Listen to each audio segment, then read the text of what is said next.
Hey guys, how's it going? Today I'm going to be doing the buy, rent, or pass on the Division 2. So Division 1 and the Division 2 are third-person shooters that are loot-based RPGs, and I think Division 2 caps out at level 30, and then you start to begin the end game. So as you can see, like the level design for the game is awesome. There's tons of detail. It really does feel like you're running through DC, and I played on Xbox One X, but the graphics are even more enhanced for people playing on PC.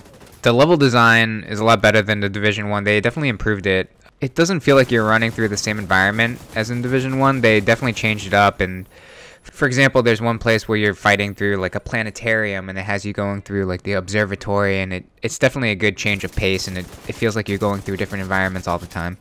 They improved the gear design, so when you change a piece of equipment on your body, like your gloves or your elbow pads or something, it's reflected on your character, so you can customize the way your character looks.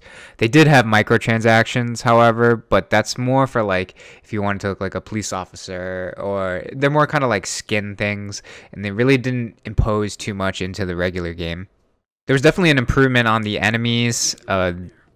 They're all humanoid enemies, so you're fighting different gangs and stuff, but they all do slightly different things.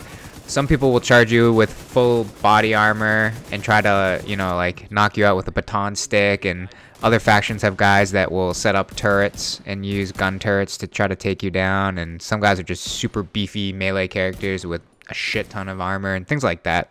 They did a really good job with loot. They drop a lot of loot in the game. They give you loot for your primary weapon, so you're changing weapons all the time. Your secondary weapon, your pistol. There's tons of armor changes happening like all the time. There's modifications for your weapons. You can change out the scope, the magazine, the muzzle brake. There's modifications for the weapons. You can modify your backpack. There's tons of stuff to modify, and they do the loot really well here.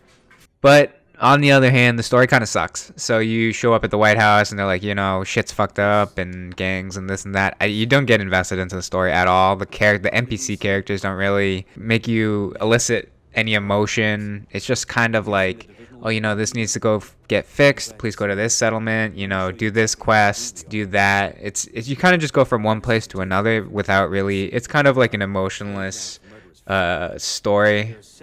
So currently, as the recording of this video, the end game is a little bit buggy. The PvP is not balanced, and the stats that you need to stack for different builds and stuff it's bugging out. So I'm assuming they're going to smooth it out.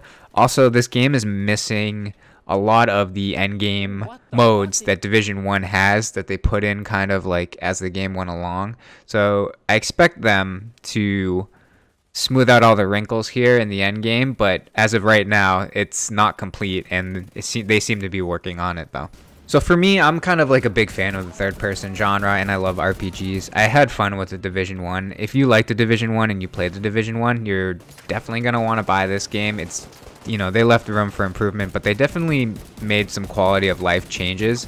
So if you're a fan, I would definitely recommend buying it. But if you've never played Division 1 before, and you've never played like a third-person kind of RPG shooter like a Destiny or those types of games, I would recommend renting this. I hope this quick little guide helped you, and I'll catch you guys next time. Bye.